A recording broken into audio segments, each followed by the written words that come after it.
নিয়ত সহি না থাকে, হাজারটা কোরবানি দিলেও আপনার কোরবানি হবে না। এই জন্য আল্লাহ পাক রব্বুল আলামিন সূরা হজের 37 নম্বর আয়াতে রব্বে কারীম বলেন, লা ইয়ানালুল্লাহা লুহুমুহা ওয়ালা দিমাউহা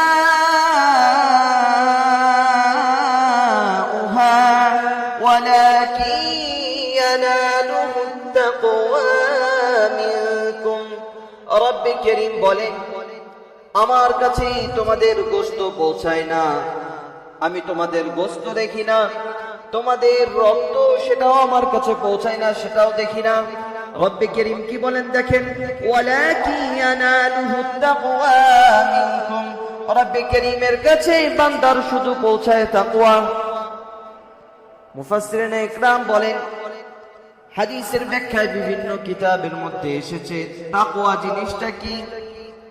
এক সাহাবী বর্ণনা দেন যে তাকওয়া এটা হচ্ছে এমন একটা জিনিস, কোন মানুষ যদি জঙ্গল দিয়ে পার হয়, সেটা যদি কাঁটাযুক্ত হয়, তাহলে সে কিভাবে সাবধানতার সাথে পার হবে। তার জামা কাপড় গুটিয়ে সুন্দরভাবে সে পার হওয়ার চেষ্টা করবে, পার হবে।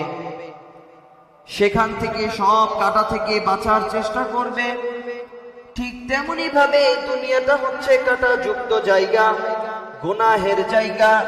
এখানে মানুষকে সমস্ত সব জিনিস থেকে, হারাম থেকে বাঁচতে হবে। এটার নামই হচ্ছে তাকওয়া।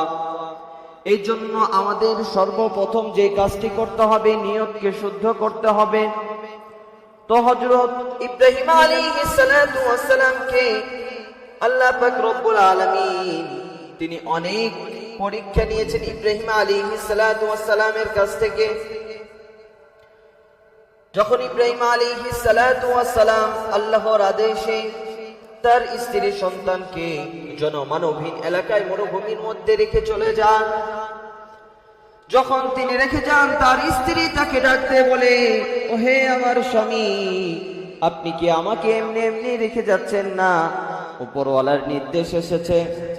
ইব্রাহিম আলাইহিস সালাতু ওয়াস সালাম তিনি বাকরুদ্ধ হয়ে যান, কথা বলতে পারেন না। তিনি চুপ হয়ে যান, চোখের পানি ফেলেন আর শাহাদাত আঙ্গুল উপরের দিকে দিয়ে বলে, উপরওয়ালার নির্দেশ হয়েছে, এই জন্য আমি তোমাকে এবং আমার সন্তানকে রেখে যাচ্ছি।